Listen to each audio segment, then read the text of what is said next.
My name is Dr. Anthony Mayer. I'm a cardiothoracic surgeon. Today we're going to do things a little bit differently. We're going to go over the 5 most common questions that I get as a cardiac surgeon.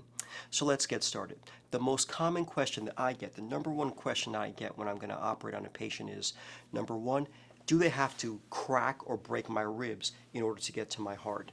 And the answer to that question is no. When we're going to actually open someone's chest to have heart surgery, we don't crack the ribs. We actually divide the sternum. Not everyone knows this, but the bone structure, the bones that we actually, in the chest that we're going to divide, is the sternum. The sternum is here, the ribs are to the side. And so when we're going to actually do heart surgery, we divide the sternum with a saw. We pull the sternum apart with a retractor, and that's where the heart is easily seen and we can operate. So the number one question is, do we have to crack or break the ribs in order to operate on someone's chest, or their heart rather? And the answer is no. We divide the sternum. Now, the second most common question that I get is actually related to the first question, is regarding the sternum. Now, after we open up someone's chest through the sternum, we perform our surgery, and then we put the sternum back together with wires. And a very common question that I get is, will the wires in that patient's sternum trigger the alarm at an airport? And the answer to that question is no. The wires that are actually placed in when we close someone's sternums do not set off the alarm at an airport, so you can be comfortable going in and out of the airport. So that's the second most common question I get. Now, the third most common question I get is a little tougher to answer, and that is, will there be pain after heart surgery? Now, as I mentioned before, in order to have heart surgery, or most of the time we're opening up the sternum, we're spreading the sternum apart with a retractor and then eventually closing it. So the answer to the question is yes, there will be some discomfort or pain, as some people will state, but as medical professionals, we do everything possible to minimize that discomfort, minimize that pain. First thing we'll use is, in my institution, we'll use a nerve block, a block that will hopefully minimize the discomfort people face after surgery.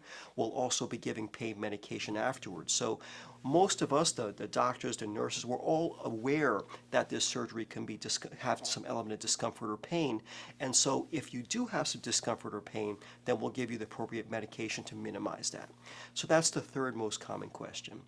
The fourth most common question is, will surgery be 10 or 12 hours? And the answer to that question is, most of the time, no. The most common time for surgery is somewhere in the order of 4 to 6 hours, but it's going to depend on what you're getting. If you're getting a bypass surgery or a valve replacement, sometimes you can do the surgery in the order of 2, 3, 4 hours. But if you're getting a bypass surgery with a valve replacement, that can be somewhere in 4 to 6 hours. If you're having aneurysm, heart transplant, all these things can make the surgery longer. So to answer the question is, surgery is usually not 10 or 12 hours, but it's going to vary in the order of 4 to 6 hours based on what's getting done. Now, the fifth most common question that I get is whether or not whether or not someone's heart is going to be completely taken out of their chest when they have surgery. And the answer to that question is, the majority of the time, no. Most of the time when we're actually operating on someone, we're manipulating your heart while it's in your chest. The only real time when someone's heart's being completely taken out of their chest is if they're getting a heart transplant. And in that case, someone's heart, which is not functioning, not working well, is being taken out of their body, and a donor heart's being implanted in. So the answer to the question is, the majority of the time, no, your heart is not being taken completely out of your chest unless you're getting a heart transplant. Okay, that is a different video I wanted to make today, where we went over the 5 most common questions that I get as a heart surgeon. So thank you for taking the time. If you have any questions or comments, please let me know. Thank you very much.